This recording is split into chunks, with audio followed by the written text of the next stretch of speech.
Hello there, welcome to HFY Quantum Pro. Here, helping one another makes the universe smarter. So, what we are waiting for? Let's begin our story. Nobody went to Sub-Basement 7. The lights down there flickered on a timer that had not been serviced in decades, and the data crystals lining the walls were so old that some had started to cloud over like cataracts on dying eyes. The air smelled of dust and neglect and the particular kind of silence that only gathers in places the universe has forgotten about. Lena Hargrove loved it down there.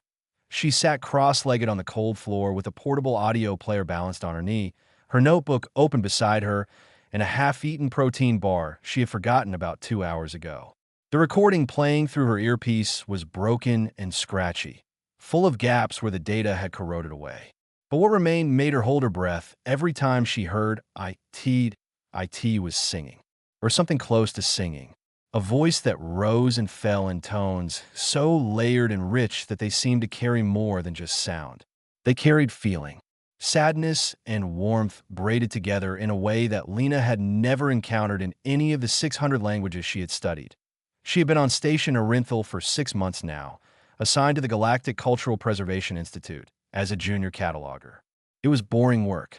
Most scholars on the station considered it grunt labor, the kind of job you gave to newcomers until they proved themselves worthy of real research. Lena had not complained once. She had actually volunteered for the sub-basement assignments, which made the other catalogers look at her like she had lost her mind.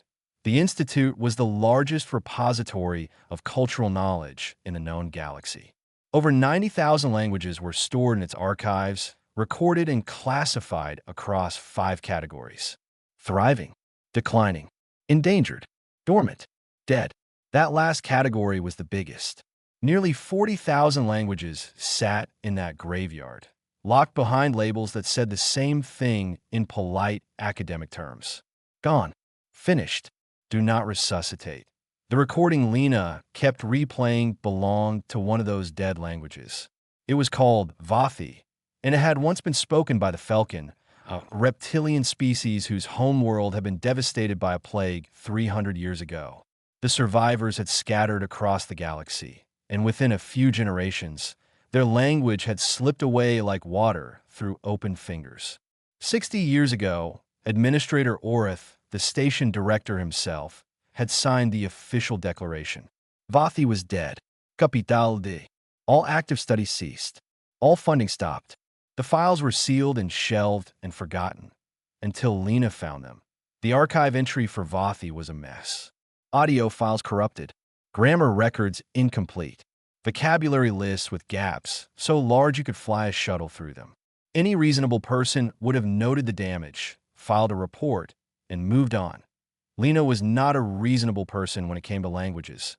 She brought her findings to the next faculty meeting, standing at the back of the room while Professor Drayan, the head of the Linguistic Archive Division, conducted his weekly review. Drayan was mirror-t, tall and insectoid, with compound eyes that gave the impression he was looking at everything and nothing at the same time. He had been studying dead languages for 400 years and considered himself the final word on the subject. Lena raised her hand and asked about the possibility of deeper analysis on the Vathi files. She kept her voice calm and professional. She mentioned the unusual tonal structure, the emotional encoding, the fragments that suggested a language of extraordinary complexity hiding beneath the damage. Drayan's antennae barely twitched. Vathi was dead, he said. No native speakers remained. The phonetic structure was partially lost beyond recovery. Revival was not only impossible, but inappropriate. Languages died for reasons, and respecting that death was part of the scholarly duty of preservation. Lena thanked him and sat down. That evening, she went back to Sub-Basement 7. She pulled every Vathi crystal she could find and lined them up on the floor in the order of their archive dates. She played them one by one, taking notes on every syllable she could make out, every tonal shift, every breath between words. Her friend Ren found her down there at 2 in the morning. He was a human engineer who maintained the station's environmental systems, and he had learned early on that when Lena disappeared, she was either in the sub-basement or in trouble. Usually both. He leaned against the doorframe and watched her scribble in her notebook with the kind of intensity that most people reserve for defusing explosives. He asked if she planned on sleeping this century. She did not look up. She told him she had found something beautiful and broken, and she was not going to leave it alone. Ren knew that tone. He had heard it before, back on Earth, when she had spent 3 weeks reconstructing a fragment of a nearly extinct Aboriginal Australian song cycle from scattered recordings. She had succeeded then. She had also not slept for most of it. He brought her a blanket and a fresh protein bar and left her to it. Alone again, Lena played the oldest recording one more time. The singing voice, falcon and fragile, filled the dim room with sounds that had not been heard in 60 years. She closed her eyes and tried to shape the words with her own mouth. They felt strange and alien against her human tongue, wrong in a dozen ways, but alive. She opened her notebook to a fresh page and wrote a single line. Languages do not die. They fall asleep. Someone just has to be stubborn enough to wake them up. She underlined it twice and kept working. The fourth notebook ran out of pages on a Tuesday. Lena stared at the last line she had written, a half-finished conjugation chart for Vathi emotional tenses, and realized she had filled more pages in 3 weeks than most catalogers filled in a year. Her handwriting had gotten worse as the days went on, shrinking and tilting as her hand tried to keep up with her brain. The margins were full of arrows, circles, and tiny notes that only she could read. She needed more notebooks. She also needed more sleep, but that felt less urgent. Rin cornered her in the cafeteria during what he called an intervention and what she called an interruption. He sat across from her and pushed a tray of food in her direction and waited until she actually picked up a fork before he started talking, that he wanted to know what exactly she was doing with Vathi. Not the academic version. The real version, she told him. Vathi was not just a language. It was a mirror. Its grammar did not work like any other language in the Galactic database.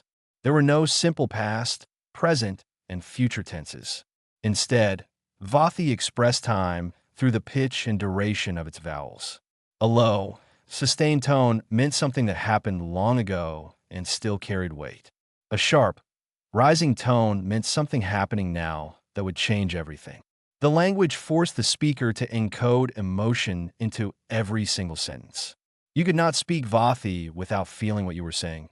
Rin chewed his food slowly and said that sounded exhausting.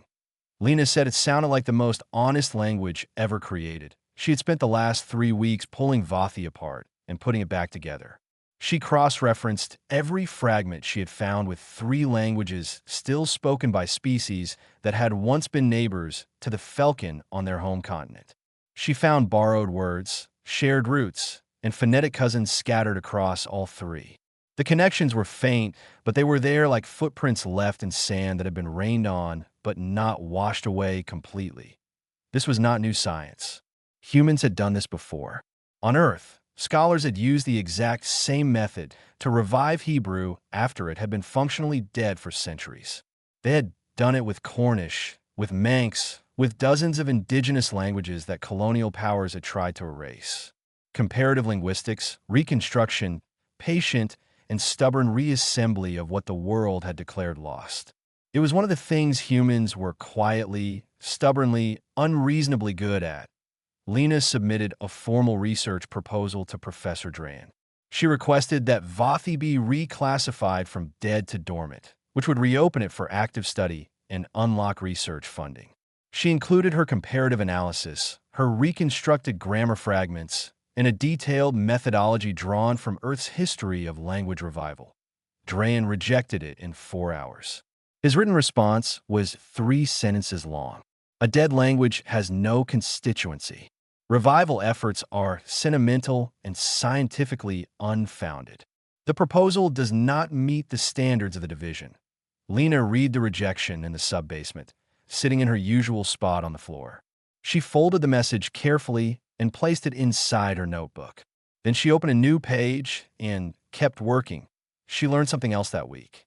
She pulled the Institute's historical records and searched for any precedent, any case, anywhere in the galaxy where a dead classified language had been successfully revived. There were none in 12,000 years of the Institute's existence, across hundreds of species and tens of thousands of documented languages. Not a single dead language had ever been brought back. The classification was treated as a death certificate. Final. Absolute. The entire galactic academic establishment had accepted this as a simple truth of the universe. Languages were born, they lived, they died, and death was the end. Lena thought about Hebrew, about Cornish fishermen learning to speak their grandparents' tongue again, about the Warlbree women in Australia who carried their language through decades of being told it did not matter. She thought about the simple, stubborn human refusal to accept that something beautiful had to stay gone. She decided to continue without permission or funding. Every night, after her cataloging shifts ended, she returned to the sub-basement and worked. She organized her reconstructed vocabulary by theme. Kinship words, nature words, words for emotions that had no translation in any other language. She found a Vathi word that meant something close to the ache you feel when you hear a sound that reminds you of someone who is gone. It had no equivalent in Galactic Common. It had no equivalent in English either. It existed only in Vathi, and when Vathi died, that specific feeling lost its name. That was the thing the galaxy did not understand. When a language died, it was not just words that were lost. It was an entire way of seeing and feeling and understanding the world. A hole in the universe that nothing else could fill. Late one night, Lena closed the sub-basement door and practiced speaking Vathi aloud in her quarters. The sounds came out rough and clumsy. Her human vocal cords were not built for the deep tonal shifts that Falcon throats produced naturally. She sounded, she thought, like someone trying to sing underwater. But she kept going, word by word, tone by tone. Rin passed her door on the way to his own quarters and stopped. Through the thin walls, he could hear her voice rising and falling in patterns that sounded nothing like any language he had ever heard. Strange and alien and somehow, in a way he could not explain, sad and beautiful at the same time, that he stood there for a long moment, listening. Then he walked on and let her work. The tray hit the floor before anyone understood what was happening. Suri had been walking through the cafeteria with her lunch, moving between tables with the quiet, careful steps that Falcon always used in crowded spaces. Her tail was tucked close, her scaled head lowered, her yellow eyes fixed on the path ahead. She was thinking about her biology assignment and nothing else. Then she heard it, a human voice, clumsy and accented but unmistakable, with shaping sounds that Suri had not heard since she was a small child curled against her great-grandmother's chest. Vathi words, spoken aloud. In a cafeteria on a space station 1,000 light years from the world where those words were born. The tray slipped from her clawed fingers and clattered against the floor, scattering food everywhere. Several people turned to look. Suri did not notice any of them. She was staring at the human woman sitting alone at a corner table, notebook open, lips moving as she practiced pronunciation between bites of food. Lena looked up when she heard the crash. She saw a young Falcon standing in the middle of the cafeteria aisle, frozen, her golden eyes wide and her clawed hands trembling at her sides. Something in that expression made Lena set down her fork very slowly. Suri crossed the cafeteria in 6 fast steps. She stood over Lena's table and asked, in a voice that was barely steady, where she had learned those words. Lena explained. The archive, the recordings, the reconstruction work. She kept her voice gentle because she could see that whatever Suri was feeling, it was big and raw and close to the surface. Suri sat down without being invited. She told Lena about her great-grandmother, one of the last generation of fluent Vathi speakers. She had died when Suri was 7. Before she died, she used to sing to Suri in Vathi, lullabies that wrapped around the child like warm water. Suri remembered brudments, a melody, a few words, the Vathi word for rain, the word for home, a word that meant something like love, but deeper, more rooted, like a tree that has grown so long in one place that removing it would tear the earth apart.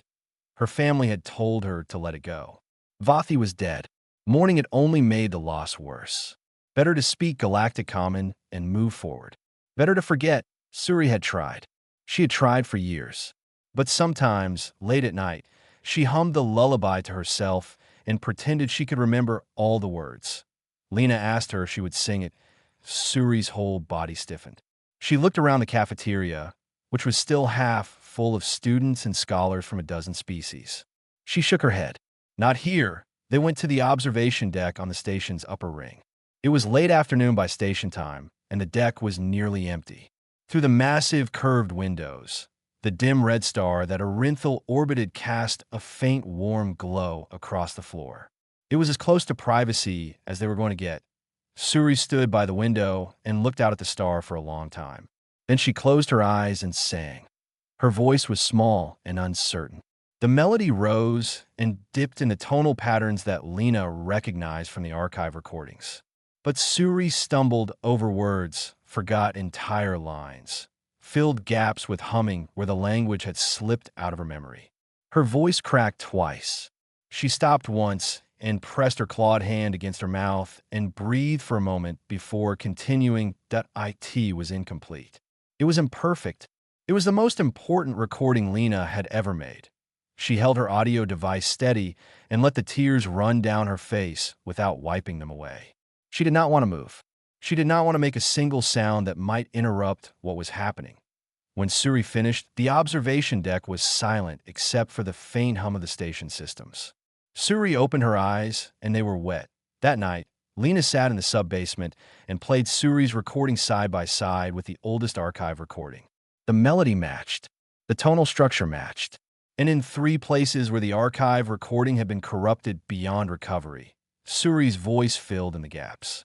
Living memory completing what technology could not. Together, the 2 recordings allowed Lena to reconstruct the first complete Vathi sentence spoken in 60 years. She played it back and translated it word by word. Sleep now, small one. The river carries you, and I will walk the bank until morning. A lullaby. A grandmother's promise.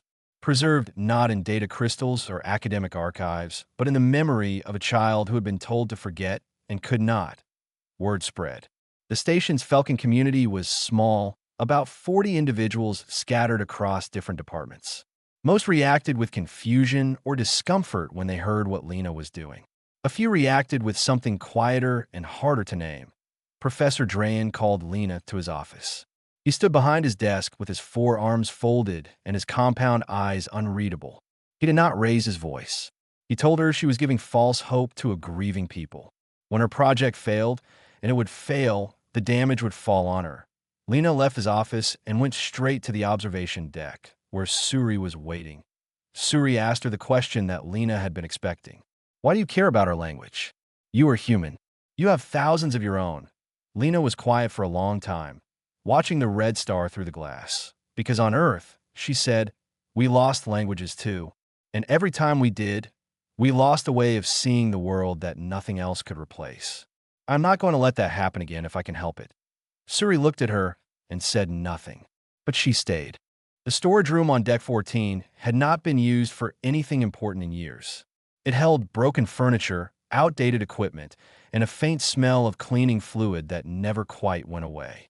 Lena dragged the junk into the corridor, wiped down the walls, and set up a portable display screen and a circle of mismatched chairs. The IT was not much of a classroom, but it was hers. 2 months had passed since the night on the observation deck. In that time, Lena had constructed a preliminary Vathi grammar guide, a pronunciation manual with audio examples, and a working vocabulary of 4,200 recovered words. She had taught herself to speak Vathi in halting but recognizable sentences. Her accent was terrible, her tonal range limited by her human vocal cords, but the words came out in the right order and carried the right meaning.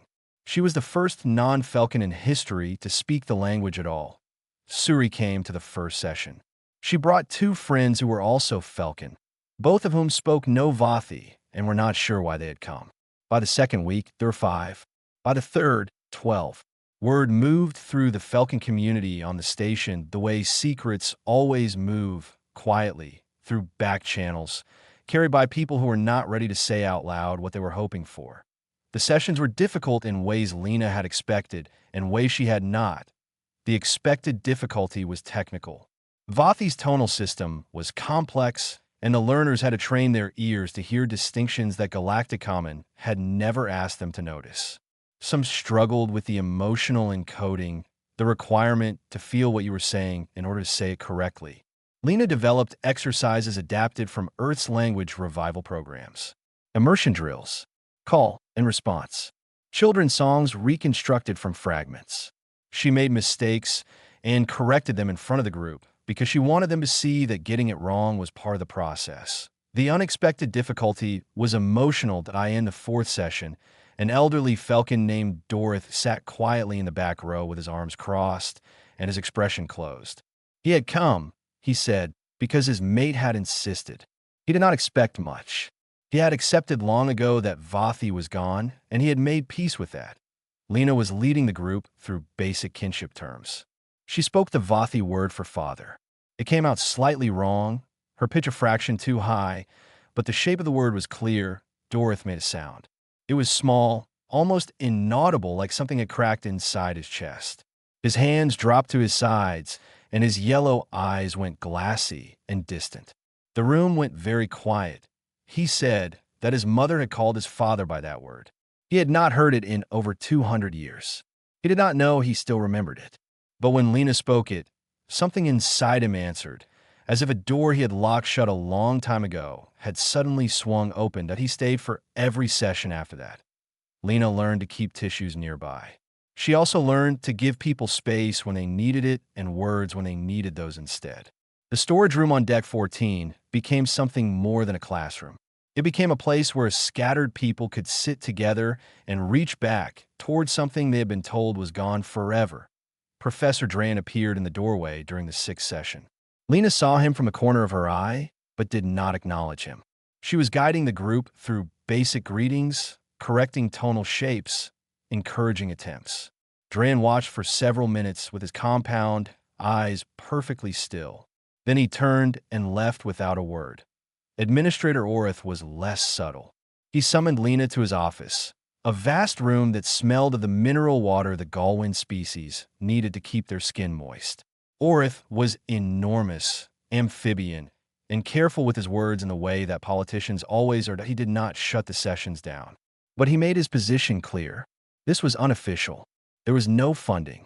If it caused any disruption to the station's operations, it would end immediately. He looked at Lena with his wide, dark eyes and asked her if she understood. She said she did. She went back to the storage room and kept teaching.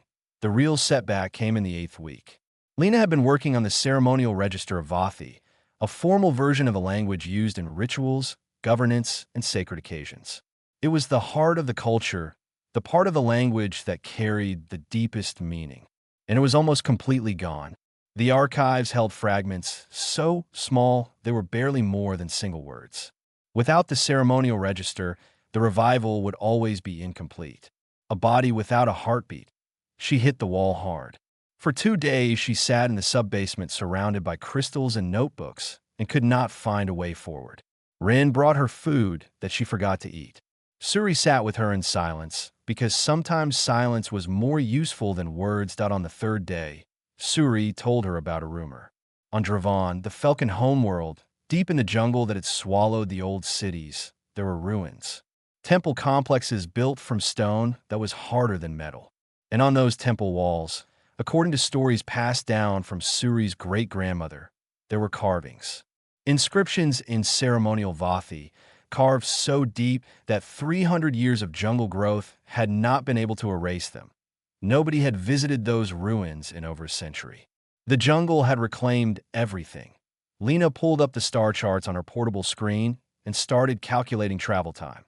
Suri watched her and, for the first time since they had met, smiled. Rain hit the shuttle roof like 1,000 tiny fists, and it did not stop. Dravan was nothing like the dry, controlled corridors of Station Orinthal. The planet was alive in a way that felt almost aggressive. Jungle pressed in from every direction, thick and green and so dense that sunlight barely reached the ground. The air was hot and wet and heavy enough to drink. Insects the size of Lena's palm buzzed through the canopy in clouds of iridescent wings. Everything grew, everything moved, everything breathed. Lena stepped off the shuttle ramp and felt her boots sink into mud up to the ankle. She looked around at the wall of green surrounding the tiny clearing and understood in a way that no archive recording could have taught her why Vathi sounded the way it did. This world demanded a language that could match it. Tonal, layered, alive with feeling. Vathi had not been invented on Dravon. It had grown here like everything else. Suri stood at the edge of the ramp and did not move for a long time. She had never been to her homeworld. She had been born on a station, raised in corridors and artificial light, told stories about Dravon, but never given the chance to see it. Now the soil of her ancestors was beneath her feet, and the rain was running down her scaled face, and she was very quiet. Rin came down the ramp last, carrying equipment packs on both shoulders. He looked at the jungle, looked at the mud, looked at the rain, and said something about how humans had a word for this kind of situation, but it was not polite to say it in front of recording devices. They trekked for 2 days. The jungle did not want them there. Vines caught at their ankles. The ground shifted between mud and rock without warning. Twice they had to cross rivers swollen by rain, wading chest-deep through warm brown water while Rin held the equipment above his head and swore creatively. Suri moved through the terrain with an ease that surprised her. Her body knew this place, even if her mind did not. Her clawed feet gripped the wet ground. Her tail balanced her on uneven terrain, and more than once she caught Lena's arm when the humans stumbled that on the evening of the second day. The jungle opened up, and the ruins of Thale, Varen rose out of the green like the bones of something enormous. The temple complex was massive. Stone structures taller than anything Lena had expected, built from a dark gray rock that had resisted 3 centuries of jungle growth. Trees had pushed through floors and roots had cracked walls, but the core structures still stood. And on those walls, carved deep into the stone in lines so precise they looked machine-made, were inscriptions. Thousands of them. Lena's hand shook as she set up her recording equipment. The walls were covered in Vathi script. Prayers, historical records, songs of mourning and songs of celebration, legal codes, philosophical arguments, love poems, the entire ceremonial register of the language, everything that had been lost from the archives, was here, carved in a stone by people who had understood that data crystals could fail, but rock endured. She worked for hours, documenting every inscription she could reach. Rin set up portable lights when the jungle canopy blocked the fading daylight. Suri moved from wall to wall, running her clawed fingers over the carvings with an expression that Lena could not read and did not try to. The ceremonial register was more complex and more beautiful than Lena had imagined. It used a layered grammatical structure where a single sentence could carry multiple meanings depending on the speaker's pitch, the listener's relationship to the speaker, and the emotional context of the conversation.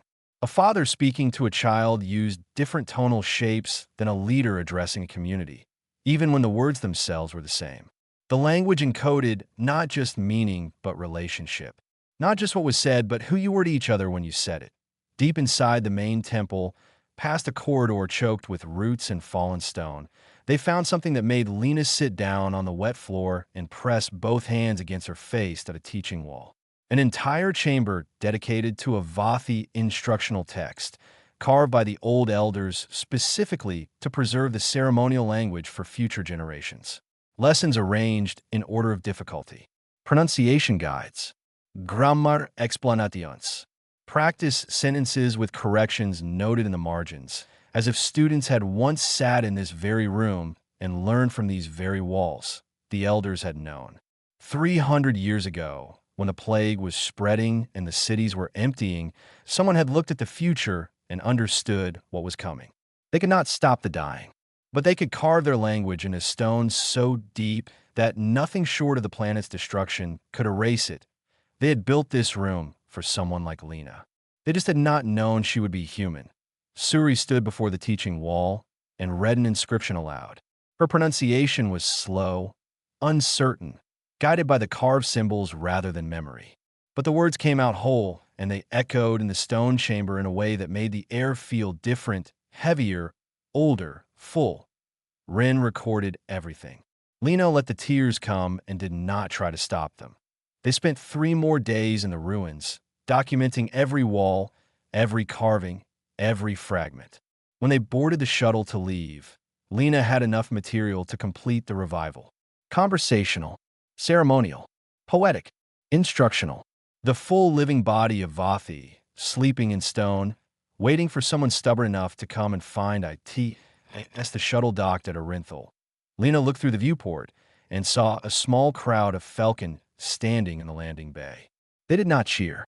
They simply stood together and waited, quiet and still, like people watching something that had been buried a long time ago begin to breathe.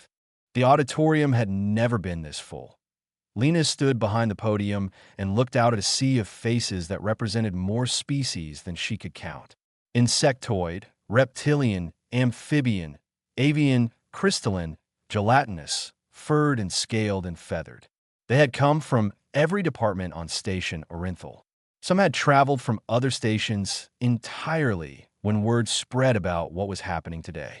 Every seat was taken, and more people stood along the walls and in the doorways, craning to see. 3 months had passed since the expedition to Dravon.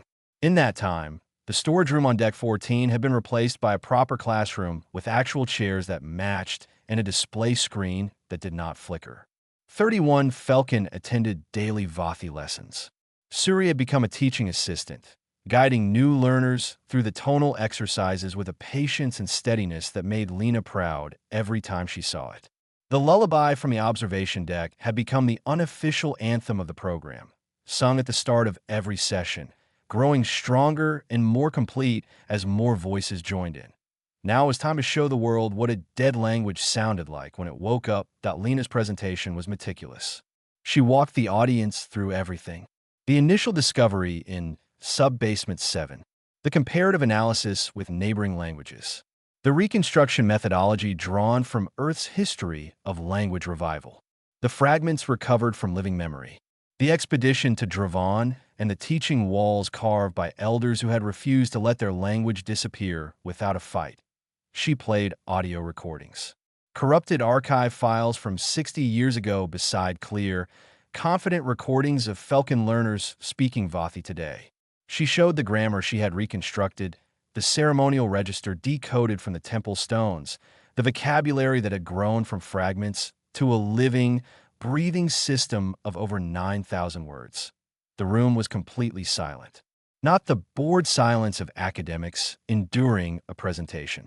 The stunned silence of people watching something they had been told was impossible happen right in front of them. Then Lena switched off the display screen and spoke. She delivered the final section of her presentation in Vathi. Her accent was still human. Her tonal range was limited. Her vowels shaped by a throat that had evolved for different sounds. But the words came out fluid and clear and correct. She spoke about what language meant. Not just communication. Not just data to be stored and classified. Language was the way a people understood their place in the universe. It was how they named their children and mourned their dead and told each other what love felt like.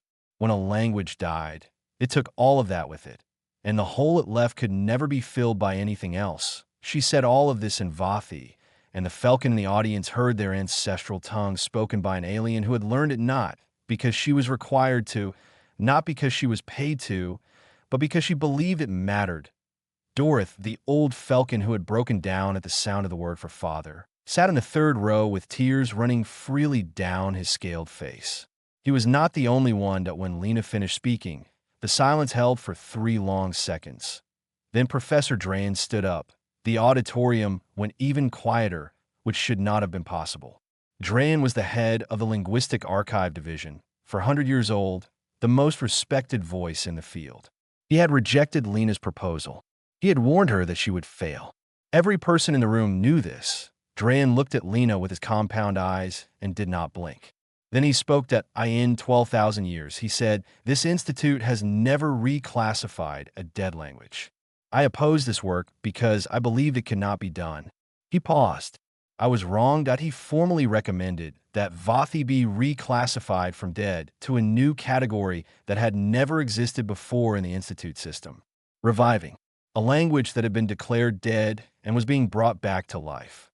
The category had to be created from scratch because no one had ever needed it. The room erupted. Administrator Orth approved the reclassification the same day. Funding was allocated. The Vathi Revival Program became an official institute project with Lena as lead researcher and Suri as cultural liaison. Within a week, representatives from 6 other species with dead classified languages had contacted Lena asking if their languages could also be woken up. The precedent was set. The fundamental assumption that the galaxy had held for 12,000 years, that linguistic death was permanent and irreversible, had been broken by a single human with a notebook and a refusal to accept that something beautiful had to stay gone in the days that followed. Lena gave interviews, attended meetings, and answered more messages than she could count. She handled it all with the same quiet steadiness she had shown in the sub-basement, neither overwhelmed by the attention nor particularly interested in it. The work was what mattered. The work had always been what mattered. Late on the night after the presentation, when the celebrations had finally quieted and the corridors were empty, Lena went back to sub-basement 7. She sat on the cold floor in her usual spot, surrounded by the old data crystals that had started everything, and breathed. Footsteps. Suri appeared in the doorway, found Lena in the dim light, and sat down beside her without a word. After a while, Suri began to sing the lullaby. The same one from the observation deck, from the archive recording, from the grandmother who had carried it through a dying world and placed it in a child's memory like a seed in dark soil. This time Suri did not stumble. She did not forget the words. Her voice did not crack. The melody filled the small room, tonal and layered and alive with the feeling that Vathi demanded of anyone who dared to speak it. Every note was whole. Every word was awake. Lena closed her notebook, leaned her head against the wall, and listened. The last line of the lullaby meant, "The river never stops, and neither will I."